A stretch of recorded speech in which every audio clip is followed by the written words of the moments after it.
Welcome to another edition of Anglican Unscripted. This is our 7th episode, George. This is the only video podcast on the internet devoted to Anglicans. How do I know that? Well, I really don't, but I really hope it is. Who else would be crazy enough to do this? I'm Kevin Carlson. And I'm George Conger. And today is August 26th, 2011.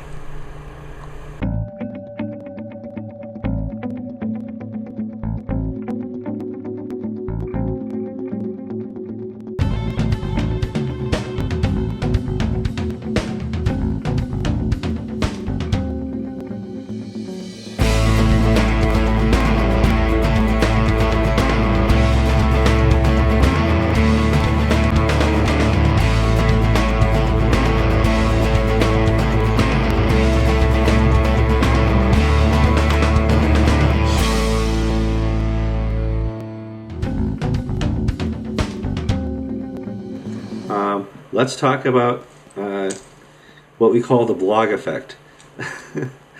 When I post Anglican Unscripted Saturday morning, many bloggers pick it up and post it on the blogs. Sometimes I make the round, sometimes I don't. And what we want to do is eliminate the blog effect. And there's 3 ways we can do that. The first way is you go to AnglicanTV, you click on the mail button, and you sign up for an email notification. That way, every week when this is posted on the internet, you'll receive an email. Mm-hmm. You can also click on the Anglican TV notification. You'll receive an email once a month about all the new videos on Anglican TV. A third way you can help is to forward this video to your friends. Now, if you're an Anglican, you have to have Anglican friends or Christian friends. Right now, click the forward button, copy and paste all your friends, and send this video out. If this is something you really think is worthy to be the good news, and you can say it's the only video show on the internet. And also, we'll let you do that. Also, if I may interject 1 or 2 things. I had an email from a viewer in South Africa after the last show who had a technical question. Send those to Kevin. Yeah. Well, at this point, I'm going to put right here as I spread my hands, this is the URL to donate. Now it changes to George's email. And finally, my email. Isn't that cool? Technology. I get emails from China last week. Who's watching this in China? We have the underground church in China, and obviously there's Anglicans there that are watching. It's amazing what's happening, but we need to spread the word. Finally, this URL here is for donations. We need your help. George and I, we have equipment costs. We would like to really spend some money into marketing this and growing this, and we're not going to get rich doing this, but this is a way forward for sending out information. This is how the 21st century gets their news. George, as you well know, our most popular feature is Today in History. We talk about a story, people listen, but we always have to make in the end that story sound Anglican. Today in History, the Lockerbie Bomber was released from Scotland, and that made big headways because the guy managed to blow up a Pan Am plane 103 that was flying from England to New York. He killed 259 people, was only sentenced to 27 years, and somehow some deal got made and the guy got off. He says he has cancer. What really happened? Well, why we're touching upon this day in history? Because the Episcopal Church did something right on this day in history in 2009. I know people are going to shut off their computers at this point and think we've gone over to the enemy. But in 2009, on August 24th, Mark Sisk, the Bishop of New York, joined the Cardinal Archbishop of New York, Timothy Dolan, and issued a very strong protest about the release of Abdel Hasset Ali Megrahi, who was a Libyan intelligence officer, as you said, sentenced to 27 years imprisonment for the Lockerbie bombing murders. Well, the prisoner said that he had prostate cancer, and the Scottish government decided to release him on compassionate grounds, to allow him to go home. And the Scottish churches got involved, including the Scottish Episcopal Church, and became all sort of this preening moral smugness about how we in Scotland are so sympathetic to the needs of people, and we're going to send this poor man home to die. Well, as of last week, he wasn't dead yet. And the Episcopal Church, in the form of the Bishop of New York, did the right thing and led the protests against this action. And I don't think it didn't have anything to do with the fact that British Petroleum and the British government were just about to sign all these leases on oil fields in the Gulf of Sidra. I don't think anybody can really say that the Libyan government and the British government made a deal over oil to release a terrorist. Do you think that would happen? No. In fact, if I remember correctly, the original memo said, from the bishop's office, they're pulling the wool over your eyes. We can't tell you how we know, but we know. So I think this week people will be shocked because we're talking about corruption in the Middle East. I know people think that's absurd. It never happens. Yes. And the Episcopal Church doing something right in this day in history. And it's proof that we're willing to really, if you have good news, we'll report it. And it's a Today in History story. And next year's Today in History story for this day will be that we reported a good story on the Episcopal Church. So, on to our, well, actually we have a two-parter here. What's the second part of the history? On this day in history last year, at the All Africa Bishops meeting in Entebbe, Uganda, that also included our host tonight, Kevin Carlson, the Archbishop of Canterbury met privately with the primates from Kappa, the African archbishops. And Kevin, you were there. Tell us what happened. Well, they had a little private meeting. Henry Arambi, Archbishop of Uganda, who nobody ever called short, got together with the primates of Africa and joined Rowan Williams in a little tete-a-tete. And they laid out the law. They said, listen, if you invite Presiding Bishop Shorey and the Presiding Bishop of Canada, Fred Hiltz, to the primates meeting in Ireland, we're not going to be there. Mm-hmm. And we really mean it. Now, when they say they really mean it, unlike all other church officials, they really do mean it. And they managed not to show up in Ireland, as we all know, and this was kind of the straw that broke the camel's back. Mm-hmm. All the other instruments of unity up to this point had had some sort of falling out. We know that the ACC from Jamaica is absolutely corrupt. We know that the new standing committee is a bunch of people who don't know how to follow their own rules. Mm-hmm. And the 2008 Lambeth Conference was neutered and lost its authority. Yeah. And all that was left was the primates meeting, and this day in history was the day that the primates meeting fell apart. Yeah. In fact, we can call this the final fracture of the communion was this day in history. And let's hope we don't have to report on this again next year.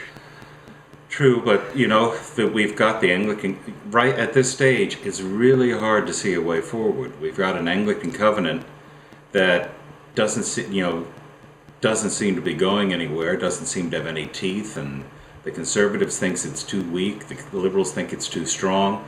People in the middle think, well, this is something, therefore we should sign on to it. It's not a good situation. No, and the people who oppose it have the best argument. Yeah. We don't want a pope. How did that ever become an argument? All right.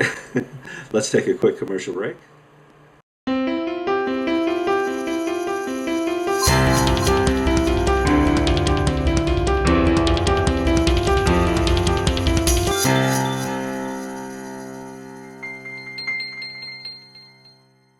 Okay, George, we're going to take another story and make it Anglican. Okay.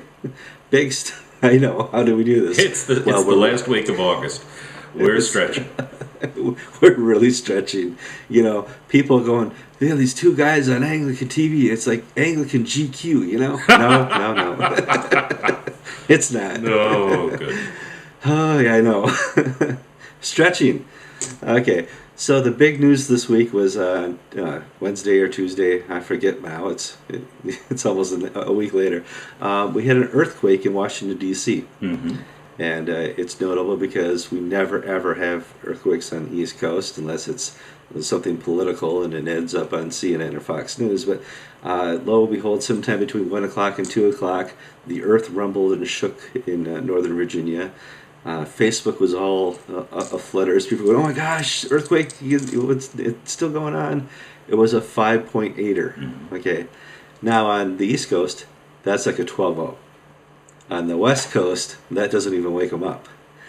So it's very subjective what a 5.8 really is, but it actually caused some damage. So what it caused damage to, we can make it an Anglican story. This caused some pretty severe damage. I want you to describe to the National Cathedral. Yes, the quake at, I think it was 1:51 in the afternoon on Tuesday, and its epicenter was in a town called Mineral, Virginia, which is about 40 miles northwest of Richmond, about 60, 70 miles southwest of Washington, in that corridor, I-95 corridor. And it was felt from Martha's Vineyard down to Georgia. And the Capitol building in Washington, D.C., and the Pentagon were partially evacuated, as were all the monuments. And the Washington National Cathedral sustained damage to its exterior and to its interior. And we've been receiving reports from the Episcopal Diocese of Virginia that churches in Northern Virginia, several of them were badly damaged, including one in Culpeper, where its sanctuary has been essentially condemned because of the earthquake damage. Now, an interesting thing I got, there was a news flash that came out, I'll read a bit of it, that while Barack Obama, President Obama, was playing golf in Martha's Vineyard when the quake hit, and Sure. he was able to share with reporters that this was Bush's fault.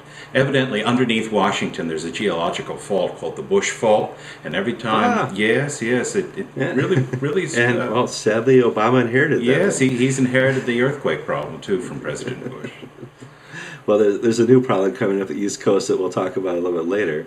But that is interesting. So basically, the National Cathedral got hit pretty hard. Yes, and they've been going through some very difficult financial times. The dean has just left. Samuel Lloyd has returned to Trinity Church, Copley Square in Boston. And during his tenure, they had a real severe downturn in funding and cash flow. They had to reduce the staff of the cathedral from 170 to 75. And they were at one point talking about selling their rare book collection. It was a very hard time. They've stabilized. Hopefully things will even out, but now they're going to have millions of dollars in repairs, and I don't think it's covered by insurance. Yeah, and that's how we took this whole story around, and it became Anglican because the Episcopal Church is resident inside the building. They don't own the building. It doesn't fall under the Dennis canon, which you'll learn in a little while when you watch my talk with Alan Haley at the end of the segment. But that's why we put it at the end, so the good stuff's at the end, so people people stay with us to the end. This is the third cathedral this year to receive severe damage.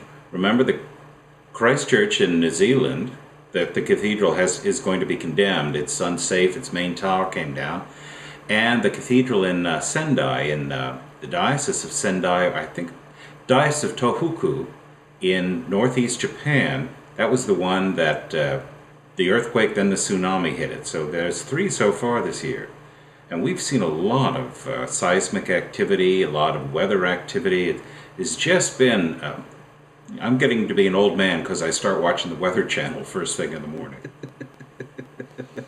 Yeah, it's strange for both of us. And now, is it happening more often, or we just have 24-hour news and we get to watch it more frequently? Or is God doing something, and this was a sign from heaven that the Episcopal Church Cathedral is split in asunder. I know. And the veil was torn from side to side in the gift shop.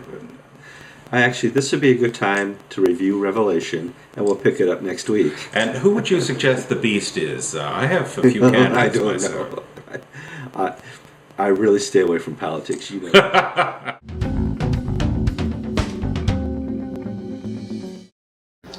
I have Alan Haley again on the line. He's on the West Coast. He's safe from the hurricane coming up the East Coast right now. It's not often you guys are safe from all the natural disasters with your earthquakes. You had an earthquake for it there. Yeah, I mean we got. That's common for us, but not so much for you. We got an earthquake that probably would not even woken you up. So, as you know, during the earthquake, there was a severe damage and structural damage to the National Cathedral, and I wanted to talk to you about the just the fact that we have a National Cathedral. We don't have a national mosque or anything like that. But I wanted to talk about the history of the National Cathedral, the ownership, and who really has a controlling interest, because people think it's owned by tech. No, it's not. It's an interesting history. In 1893, there was a movement in the church to establish build a national cathedral. And they went to Congress and got them, because Congress, of course, makes all the laws for the District of Columbia, and got them to create a charity by charter from Congress. It's called the Protestant Episcopal Cathedral Foundation. And that's been the private charity, or public charitable trust, that has owned the land. It acquired the land on Mount St. Alban for the site, and it's owned the land ever since. The Diocese of Washington uses the cathedral. It's, of course, the see of the bishop there. And at the same time, however, it has this national character. The cathedral is its own entity under the foundation that actually, operates and manages the cathedral. Well, I bet the American Atheist Association would still freak out if that happened today. Right, and it does its own fundraising it did all the fundraising to build the cathedral over the years. It didn't start, the cornerstone was laid in 1907 under Theodore Roosevelt. They didn't start construction until almost 1920, and it took until 93 to finish the thing. Yeah, it was George George, one of the Bushes was there for the commencement service. Yes, and for the laying of the cornerstone, Theodore Roosevelt himself was there, and of course the presiding bishop at the time. But the interesting thing is that the church was not initially seen as the head seat for the presiding bishop, but only for the Diocese of Washington, because the presiding bishop was at that time a diocesan, just like everyone else, and was not seen as a separate jurisdiction or having any separate office or staff. He just presided over the meetings of the House of Bishops and General Convention. That changed in 1940, actually in 1934, General Convention adopted and appointed a committee to look into making the National Cathedral, which was then under construction, the see for the presiding bishop. And so they worked it out with the Diocese of Washington. 1940, they reported back that that was acceptable. And so by a joint resolution of both houses, the House of Bishops and the House of Deputies, it was enacted that the offer to make the National Cathedral the seat for the presiding bishop was accepted. Wow. And that he was to be given a seat in the cathedral commensurate with his dignity. Oh, well, we have Houston, we have a problem. And be able to use the cathedral for purposes connected with the office of presiding bishop. At the same time, they removed the diocesan requirement and required the presiding bishop to resign his diocese upon taking the office. And so that was what started the whole concept of a presiding bishop that was, not connected to any diocese and would have its own office and staff, completely dependent on him or her, as now the case is.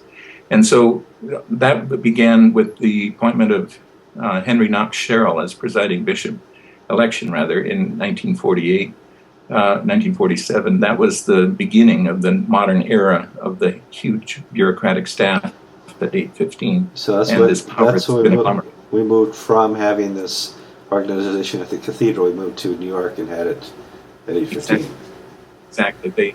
The land on which the headquarters was built was donated by J.P. Morgan, of course. And then they built the headquarters at 815 in 1963. Okay. Give me your best legal opinion. Would the National Cathedral be subject to the Dennis Canon? It would not be subject to the Dennis Canon because it's not owned by the parish. It's not owned by a diocese. And it's held for the benefit of the whole nation by purpose in its charter. So it's a strange animal. It could never be made subject to the Dennis Canon, at least under its current language. And at the same time, it's under the hands of this private foundation with its own board of directors, which, of course, the Bishop of Washington is the president of the board, but they're all privately elected members of the foundation that operate and run it, and they're going to have the responsibility of coming up with the millions of dollars required to make the repairs that weren't covered by earthquake insurance. Yeah, I don't think they had any earthquake insurance. Nobody on the East Coast does. Right. We certainly don't. And after the aftershock last night, I am considering it, of course. But that's just something that doesn't happen here at all. And we've had a once-in-a-century earthquake, and now we're going to have a once-in-a 2 or 3 decade hurricane come up the East Coast, all within a week period of time. It's also interesting to note, a little footnote to that history I gave you, that they tried in 1940 to 43 to create a territorial see for the presiding bishop out of the territories of the dioceses of Washington and Maryland. And that came a cropper. They could never get agreement on how much territory to yield up from each of the dioceses. So surprise, surprise, yeah. So they abandoned the idea of making the archbishop or the presiding bishop an archbishop with his own cathedral and see. Except now, look what we have today. We have presiding Bishop Catherine Jefferts Schori, all entitled but such as a metropolitan with authority over all the other bishops. Amazing. Nobody saw that coming 20 years ago. It's just what a time in history. I want to thank you for the great history lesson on the National Cathedral. This is probably going to be one of the better segments this week, and look forward to our talk next week. Okay.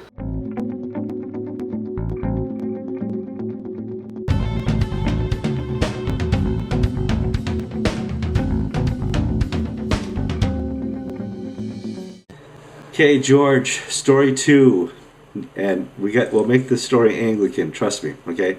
Follow me on this.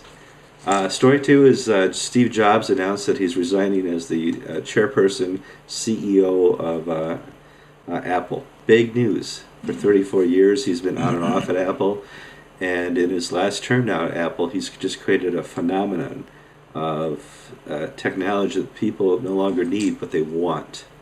They have to have it. And they turn that want into the need, and all of a sudden they spent all this money. So much so that Apple's become the largest company financially back and forth on Earth. I guess it's competing with Exxon. That's amazing. Microsoft never competed with Exxon. What's really happened here, and it's an Anglican story because AnglicanTV went to Apple. We used Dell for a long time, and it just wasn't fast enough in the video we do and the streaming to keep up with that pace. And it's amazing that such a product has divided itself up and created a brand new market. It's also created a religion too. Apple in many ways does it. Apple is very much like a church in that it is selling an idea and a concept and a way of thinking about things. Mm-hmm. And it is done so very successfully, such that people who buy Apple products buy them because they need them. Not because they want them, but because they need them. It's more than just desire. It's a sense that this is necessary to my life. Yeah. It's bigger than that because they even name their head of marketing Apple Evangelist. They know it's the good news, and they really captured a 21st century marketing campaign by knowing how to design something. And I'm going to give you a quick story of my father. This here, as you all know, is a mouse. It's a wireless, no-tail mouse, but my father does not know how to use this. It is completely foreign to him. If I told my dad, double-click or right-click, he would stomp his foot twice, his right foot, because what do you mean? This double-clicking is completely foreign to him. Mom, out of her sheer delight, bought an iPad last year, and now that's my father's favorite toy. Every morning he gets up, he reads his New York Times, his Wall Street Journal, he checks what's on the web, and that is, if you've reached the market where you've got technology in my father's hands that he uses every day, you've won the war of technology. Mm-hmm. And they've done that so that schools now have iPads that they hand out to the kids for free. It was Delta or United Airlines is now handing out Apple iPads to all their pilots replacing those big bags they carry on into the plane. And they know that they're going to save all this gas because they don't have to carry these 2 45-pound bags. 90 pounds is being replaced by 3-pound iPads. So it's been quite a phenomenon that Steve Jobs has overseen. And it's also emblematic of what works well. It's emblematic of what works well and the change that we've seen in societies and the business culture. When I was coming out of an MBA program, over 20 years ago, the companies that were recruiting were the financial institutions, but I remember going, U.S. Steel, Bethlehem Steel, railroads, Federated Stores, companies that had been there since the beginning of time. U.S. Steel, what was good for steel was good for America. And companies like Apple and Microsoft, they were toys, they were fads. And now the culture, and now the landscape has completely changed. So that, as you mentioned, Apple rivals ExxonMobil as the world's most wealthiest corporation based on market capitalization. Now, I dropped off my daughter at the University of Connecticut today. That hurt a lot. She's a freshman. She's our first child to go to college. Everybody on the floor had either a MacBook Air or a MacBook. Nobody had a Dell. Nobody had an HP. The culture has completely changed. Mm-hmm. When you walk into an Apple store, it's completely crowded. And they've won this war because they insist that you can only use their software on their products. And in the early days, that didn't work. But because they've really taken over the idea of what it means to have technology, the application of knowledge, they won. Mm-hmm.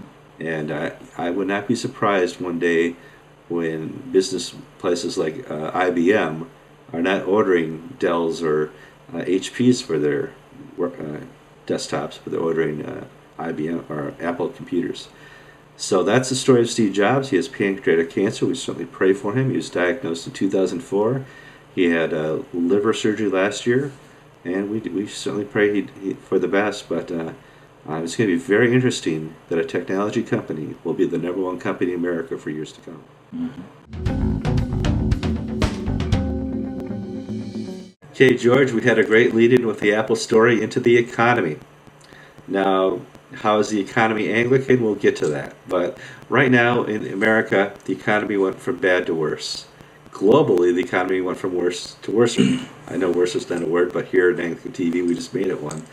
And what we want to talk a little bit about is how this happened, what is currently happening, the morality of it all, and maybe you and I can come up with some suggestions as people of economic background.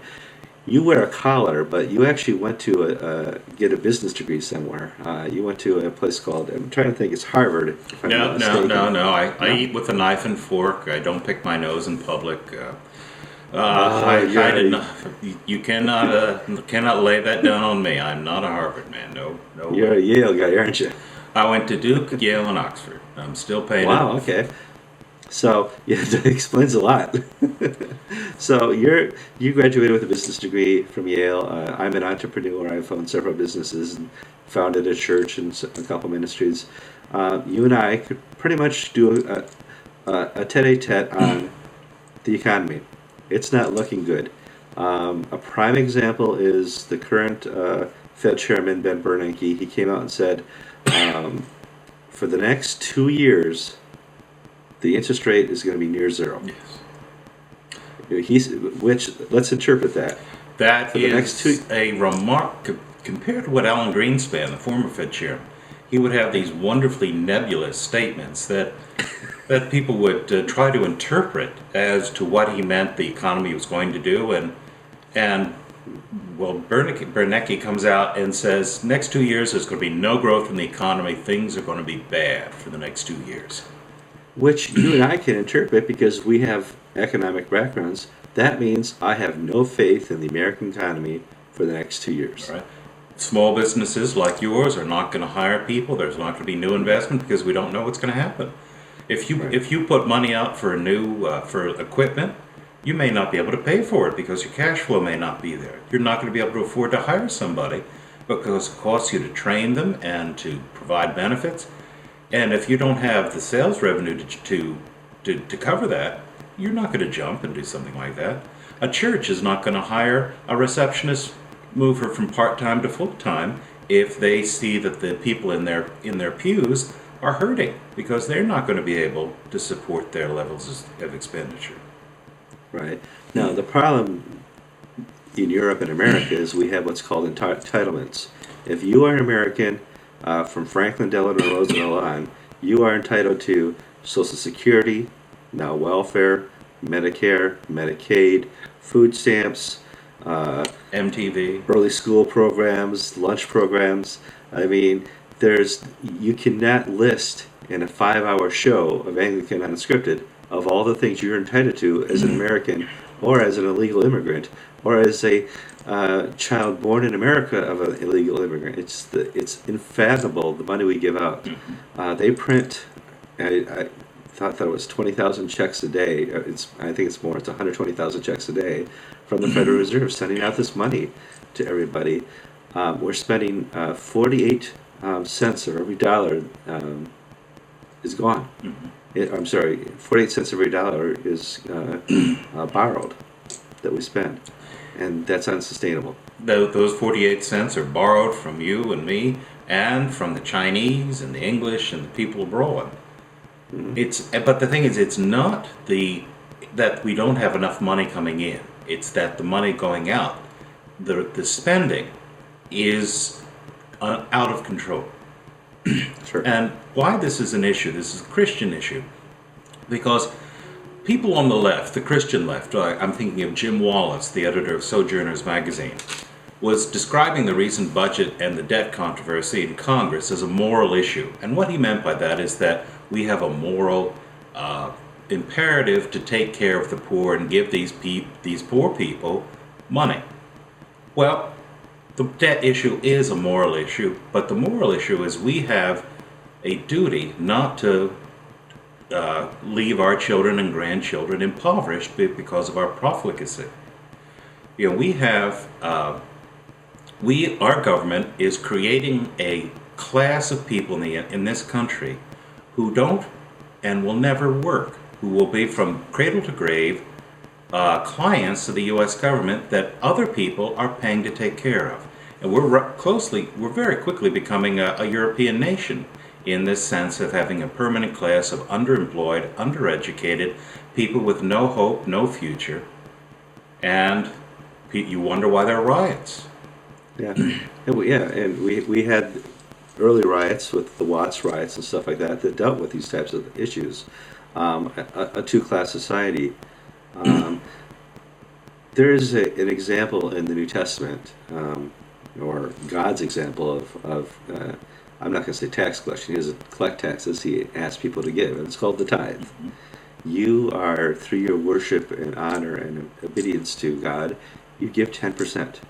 Now, you give 10% if you gross 100 million, or if you gross $1. You know, there's no identification in there that says, well, you make less than 40,000, you can tithe 1%, or you make less than 50,000, you can just tithe on your net.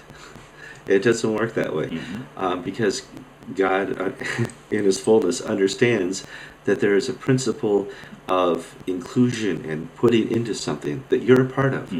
I'm a part of the kingdom because I tithe. I'm a part of the kingdom because Christ died on the cross for me. I'm a part of the kingdom because I pray every day. All these things make me a part of the kingdom, and that's a part of being in the kingdom. Now, Americans who don't pay taxes have no care whatsoever that the government's overspending, because they're not participating. They don't have a responsibility or an interest in what goes on in America.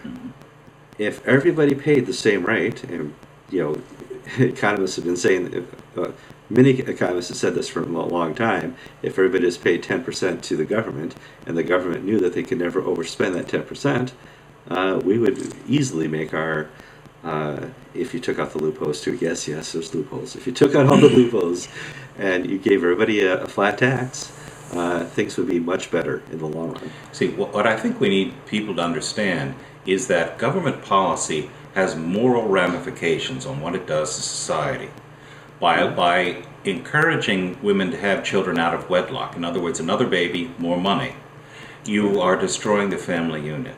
By encouraging people to take on debt, in other words, is a university education worth $250,000 by the time you're done? Well, everybody should go to college. Well, how are people going to pay off these horrendous student loans? They're never going to be able to do it. In other words, if we're creating a culture of entitlement, whereas government policy should be there to create self-reliance and strong individuals and a strong work ethic, a Protestant work ethic. Mm-hmm. Well, I just hope that people forward this video around enough that it ends up on Obama's desk and he goes, "I got it. I understand now." It's so easy and it's so mushy to say, oh, the religious response to financial issues is to just give more. Well, when you're giving in other words, it's easy to spend other people's money. It's easy to infantilize other people by saying, here, you poor person, have this money. A Christian economic policy is one that lifts up people, it doesn't put them down. It doesn't infantilize them, it raises them up and lets them live fully according to God's gift for their life. Yeah. Ask your parents, or in our age group, who was born in a Christian hospital or a Roman Catholic hospital. I was born in a Lutheran hospital. I was born in a Navy hospital, so you're the worst example here. Try and stay with me. Okay. At one time, religion was a big part of our healthcare. They, through their ministry, made healthcare very inexpensive, very affordable for all people, and that's been completely wiped out by bureaucracy, and not for the better. But I think we'll be due to lots of emails we're going to get this week, we'll be talking about this next week again.